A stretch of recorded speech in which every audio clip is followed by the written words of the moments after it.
যিশুকে বিশ্বাস করে কি করে না তা যদি আমাদেরকে দেখতে হয় বা জানতে হয়, সে তার জীবনে যিশুকে কতখানি ভালোবাসে তার দ্বারা আমরা জানতে পারি। 누가복음 11장 41절을 한번 찾아볼까요? লুক লিখিত সুসমাচার 11 অধ্যায় 41 পদ আমরা একটু দেখি। 성경 가져오신 분들은 다 찾아보세요. যাদের কাছে বাইবেল আছে 누가복음 11장 42절. তারা সবাই একটু খুলবেন। লুক লিখিত সুসমাচার 11 অধ্যায় 41 পদ। 찾으신 분은 다 같이 큰 목소리로 기도해서 읽어봅시다. আসুন আমরা সকলে একসঙ্গে পাঠ করি। শুরু। বরং ভিতরে যাহা যাহা আছে তাহা দান করো, আর দেখো তোমাদের পক্ষে সকলই সূচি। আমি কি ভুল বললাম? আপনারা কেউ বললেন না আমার সঙ্গে? 왜 여러분들 ঠিক পড়েছি তো? 큰 소리로 읽으세요? আচ্ছা, এবার পেয়েছেন আপনারা? আচ্ছা, আসুন আরেকবার আমরা সবাই মিলে একসঙ্গে পড়ি। লুক লিখিত সুসমাচার 11 অধ্যায় 41 পদ। শুরু। বরং ভিতরে যাহা যাহা আছে তাহা দান করো, আর দেখো তোমাদের পক্ষে সকলই সূচি। আমেন। 이 바리새인들은 11조 생활을 철저히 했어요. এখানে আমরা যিশুর মুখ থেকে ফরিসীদের জীবনে ধর্মীয় জীবন সম্পর্কে তিনি বলেছেন যে ফরিসীরা সব সময় তাদের জীবনে দশমাংশ দানকে মূল্য দিত। 그러나 하나님을 사랑하는 마음은 없었어요. তারা যদিও ঈশ্বরকে দশমাংশ দিল ঠিক কথা, কিন্তু ঈশ্বরের প্রতি ভালোবাসার হৃদয় তাদের ছিল না। 그 사람들은 하나님을 믿는 사람들이 아니에요. এখন ঈশ্বরকে যারা ভালোবাসে না তারা কখনো ঈশ্বর বিশ্বাসী নয়। 겉으로 볼 때는 뭐 굉장히 하나님 잘 믿는 것 같아도 실제로는 하나님 믿는 믿음이 없어요. বাইরে বাইরে উপরে উপরে দেখলে মনে হয় ও ঈশ্বরকে খুব বিশ্বাস করে, কিন্তু আসলে প্রকৃত অর্থে তারা বিশ্বাসী নয়। 뭘 보고 알 수 있어요? কি দেখলে তা আমরা দেখতে পাই? 하나님을 사랑하는 마음이 없으니까. কারণ তাদের মধ্যে ঈশ্বরের প্রতি ভালোবাসার হৃদয় ছিল না। 또 마태복음 23장 23절을 보세요.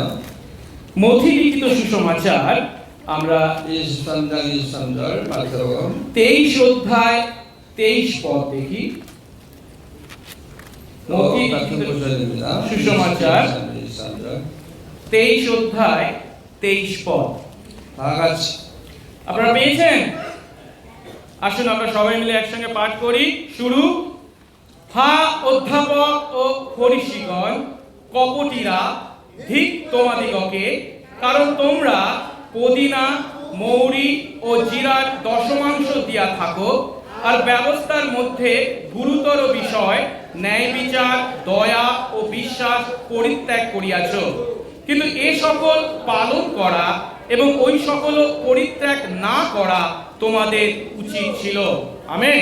자, 여기서 보면은 이 서기관과 바리새인들은 11조 생활 철저히 했지만은 믿음이 없다 그랬어요. 믿음. এখানে সেই ফরিসীদের বিষয় বলা হয়েছে। তারা যদিও দশমাংশ দানের জীবন যাপন করেছে, কিন্তু তাদের মধ্যে ঈশ্বর বিশ্বাস ছিল না। 우리는 믿음으로 구원받습니다. আমরা আমাদের বিশ্বাস দ্বারা পাপ থেকে পরিত্রাণ পেয়ে থাকি। 믿음이 있어야 하나님의 자녀가 됩니다. বিশ্বাসের দ্বারাই আমরা ঈশ্বরের সন্তান হই। 믿음이 있어야 천국에 들어갈 수 있어요. বিশ্বাসের মাধ্যমেই আমরা স্বর্গরাজ্যে প্রবেশ করি। 그런데 예수님 당시에 서기관이나 바리새인들은 믿음이 없어요. কিন্তু যিশুর সময় সেই সমস্ত সদ্দুকী ও ফরিসীদের মধ্যে বিশ্বাস ছিল না। 믿음이 없다는 걸 어떻게 아느냐? 하나님을 사랑하는 마음이 없어요. তাদের মধ্যে যে বিশ্বাস ছিল না তা কি করে আমরা দেখতে পাই? যেহেতু ঈশ্বরের প্রতি ভালোবাসার হৃদয় তাদের ছিল না।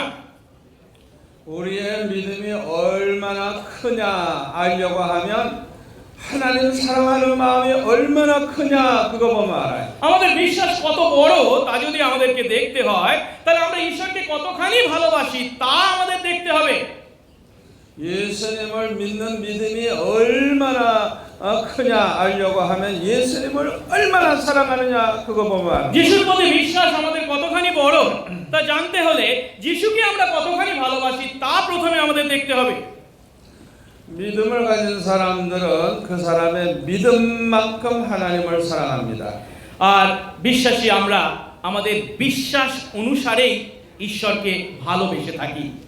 그래서 이 믿음의 사람들은 하나님을 사랑하기 때문에 말씀대로 살려고 해요. আর তাই বিশ্বাসী আমরা যেহেতু ঈশ্বরকে বিশ্বাস করি, আমরা সেই ঈশ্বরের বাক্য অনুসারে আমাদের জীবন যাপন করি। 믿음만큼 말씀에 순종을 해요.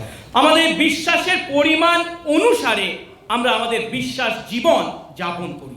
그 사람이 정말 예수 믿느냐 안 믿느냐 알려고 하면 주님의 말씀에 순종하느냐 안 하느냐 그거 보면 아는 거예요. কোন ব্যক্তি সত্যি যিশুকে বিশ্বাস করে কি করে না তা যদি আমাদের দেখতে হয়, তাহলে আমরা দেখতে হবে সেই যিশুর বাক্য অনুসারে সে জীবন যাপন করে কি করে না।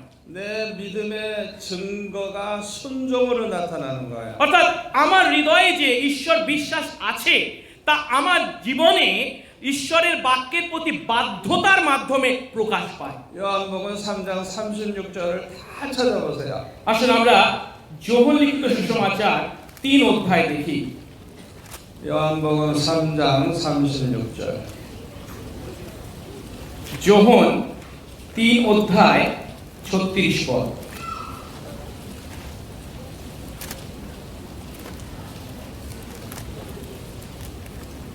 다 같이 한번 আসুন আমরা 봅시다. সকলে একসঙ্গে পাঠ করি। যোহন 3 অধ্যায় 36 পদ শুরু। যে কেহ পুত্রে বিশ্বাস করে সে অনন্ত জীবন পাইয়াছে, কিন্তু যে কেহ পুত্রকে অমান্য করে সে জীবন দেখিতে পাইবে না, কিন্তু ঈশ্বরের ক্রোধ তাহার উপরে অবস্থিতি করে। আমেন। 하나님의 아들 예수님을 믿는 사람에게는 영생이 있죠. যিশুতে বিশ্বাসকারী ব্যক্তির জীবনে আছে অনন্ত জীবন। 그런데 하나님의 아들인 예수님을 믿지 않는 사람은 순종을 안 해요. কিন্তু ঈশ্বরের পুত্র যিশু খ্রিস্টে যে বিশ্বাস করে না সে যিশুর প্রতি বাধ্যতার জীবনও যাপন করে না।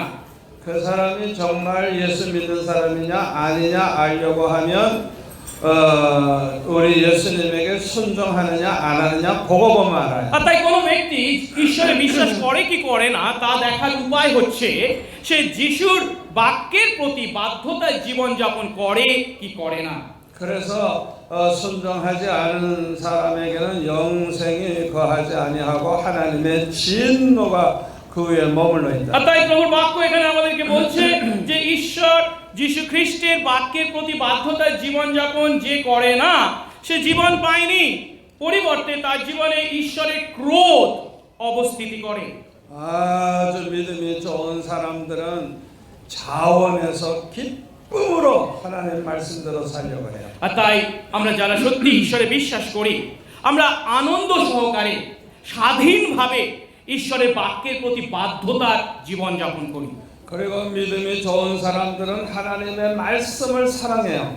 আর সত্যি বিশ্বাসের অধিকারী আমরা সেই ঈশ্বরের বাক্যকে ভালোবাসি।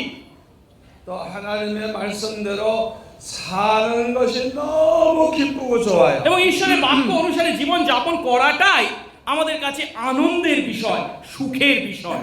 그래서 이 말씀을 읽는 것이 기쁘고 말씀대로 사는 것이 너무 아주 행복해요. আর তাই এই বাক্য শুধু পাঠ করা যে আনন্দদায়ক তা নয়, সেই বাক্য অনুসারে জীবন যাপন করাটাও প্রচুর আনন্দদায়ক। 왜 그렇게 되는 줄 압니까? তার কারণটা কি তা কি আপনি জানেন?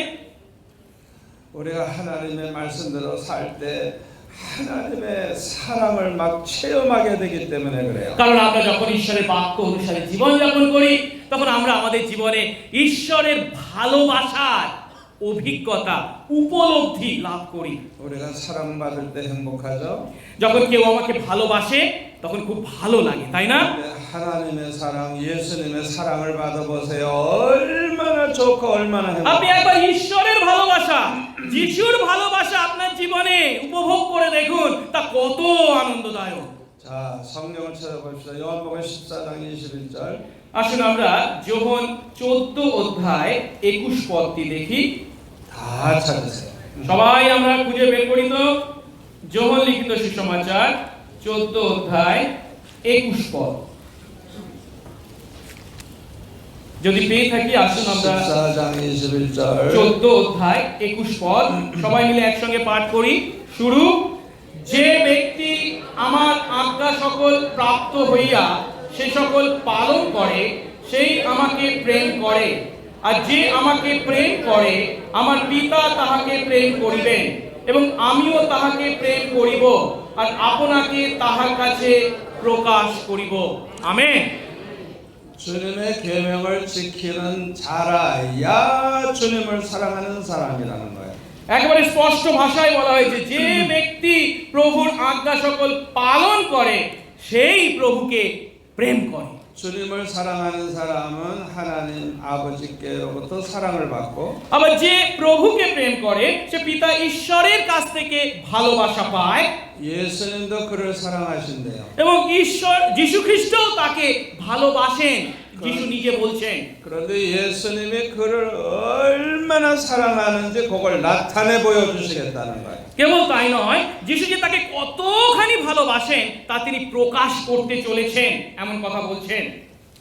그래서 우리가 이 세상 사는 동안에 하나님의 사랑을 체험하고 예수님의 사랑을 막 체험해서 살고 싶다고 하면 예수님의 말씀, 예수님의 계명을 지켜야 돼요. আর তাই আমরা যদি ঈশ্বরের ভালোবাসা, যিশুর ভালোবাসা আমাদের জীবনে উপভোগ করতে চাই, উপলব্ধি করতে চাই, আমাদের প্রয়োজন ঈশ্বরের বাক্য পালন করা, যিশুকে ভালোবাসা, তার আদেশ মান্য করা। 우리가 하나님의 말씀에 순종하면서 살면 일일이 우리가 구하지 않아도 어디를 가든지 뭘 하든지 다 복을 받게 돼 있어요. কারণ আমরা যখন সেই ঈশ্বরের বাক্য তথা আদেশ বা আজ্ঞা মেনে আমাদের জীবন যাপন করি, তখন প্রত্যেকটা বিষয়ে ধরে ধরে প্রার্থনা না করলেও তিনি আমরা যেখানেই যাই না কেন সেই স্থানে সেই সকল পরিস্থিতির মধ্যে আমাদের প্রয়োজনীয় বিষয় জুগিয়ে থাকেন।